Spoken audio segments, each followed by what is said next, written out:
A questão do diagnóstico é um tema muito debatido dentro da psicologia, né? Se o psicólogo pode ou não dar diagnóstico. Isso gera muitas dúvidas, mas com relação à questão dessas demandas que chegam, e eu encaminho para um neuropediatra, um psiquiatra infantil, eu não fecho diagnóstico, eu não trabalho dessa forma por uma questão jurídica e eu vou já explicar para vocês o porquê, né? É uma forma de me assegurar juridicamente. Durante, se eu não me engano, 2013, teve a lei do ato médico. É uma lei federal, é a lei 12.842. Quem já ouviu falar da lei do ato médico? A lei do ato médico, ele veio para derrubar vários, não só a psicologia, mas fisioterapia, deixa eu ver o que mais, odonto, sei lá, várias profissões que também tinham possibilidade de diagnóstico, né, de fechar diagnóstico. O que aconteceu? Na época, se eu não me engano, da época da Dilma, o SUS ele precisava de um procedimento, de algo que fluísse mais, melhorasse esse funcionamento do SUS. E aí, dentro desse protocolo de funcionamento, essa lei foi criada para facilitar essas questões procedimentais do SUS, né? Questão de diagnóstico, para meio que organizar a casa. Só que para organizar a casa, o que foi que eles fizeram? Eles limitaram a questão de diagnóstica, tudo que envolve estrutura nosológica, avaliação nosológica, e a avaliação nosológica é transtorno, tá? Então, todo transtorno a gente faz uma avaliação nosológica, de um checklist, né, de sintomas. E aí, dentro dessa proposta de organização do SUS, fizeram criaram essa lei e que foi promulgada, né, sei lá, feita e revogou algumas das nossas ações, não só das nossas ações, de outros profissionais também. É justo, Carol, eu acho extremamente injusto, de fato, né? Não acho isso correto, não acho justo, não acho que só o médico tenha capacidade de diagnóstico, de jeito nenhum. Só o que eu vejo é diagnóstico equivocado, errado, um monte de diagnóstico doido aí que a gente vê, nada a ver com nada, porque, infelizmente, assim, o médico tem poucas sessões, né? Pouco contato, eles não conseguem ter muito contato com o paciente. E, normalmente, o paciente ele vai para o psicólogo, ele tem uma continuidade de processo, a gente consegue ter mais um olhar mais, né, profundo, mais sequenciado.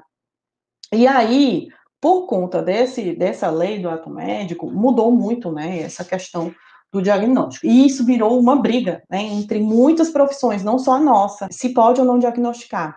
O CFP, ele, depois dessa lei, 2013, se eu não me engano, em 2016, 2015, eu não lembro exatamente, o CFP, ele criou uma resolução dizendo que a gente podia, sim, dar o diagnóstico, tá? E aí muitos profissionais se respaldam em cima dessa resolução, porque é uma resolução mais atualizada, né, já que a lei federal de ato médico é de 2013, então tem essa resolução do Conselho Federal. Só, gente, que assim, juridicamente, isso daí é uma discussão jurídica, não é uma discussão psicológica, é uma discussão jurídica. Juridicamente, a lei federal, ela está acima de uma resolução ou de uma lei estadual. Entende? Então, por mais que um conselho crie uma resolução, que foi no caso, o Conselho Federal criou uma resolução, infelizmente ainda existe uma lei federal que revoga. Todas as leis está acima, juridicamente está acima. Então, eu não diagnostico, eu não faço o diagnóstico, eu acho perigoso para nós, enquanto não houver uma lei federal que revogue essa de 2013, eu não me coloco em jogo, até porque isso é uma questão muito de vaidade, né?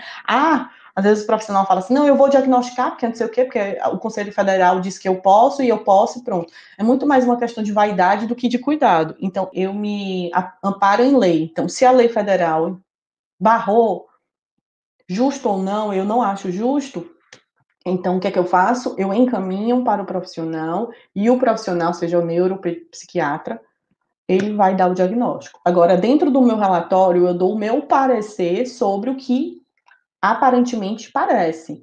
E aí, dentro do próprio texto, eu explico o porquê que indica que esse paciente tenha tal coisa, mas que precisaria do diagnóstico médico. Então, eu sugiro tal, ou eu levanto como uma hipótese, mas eu não dou diagnóstico, né? É muito perigoso se você pega um paciente que principalmente questão de briga judicial, daquelas brigas entre pais, de guarda. Se alguém pega algum relatório seu e quer, te lascar na justiça para conseguir a guarda do filho, ela pode se respaldar nessa lei federal. E às vezes um advogado, claro, né, a gente não tem, a gente é leigo no sentido jurídico, um advogado pega que você está dando diagnóstico, se ele casa com essa lei federal, aí gera ou algum problema, né? Então, eu, particularmente, tô fora. Não diagnostico, caminho para o médico, levo, claro, o meu ponto de vista dentro do relatório e dou para o psiquiatra, para o neuropediatra, da avaliação, o diagnóstico, me respaldando nesse sentido jurídico, porque, infelizmente, tem essa lei do ato médico. Não acho ela justa, não acho certo, muito longe de ser certo. Eu acho extremamente sem lógica, só um médico poder diagnosticar.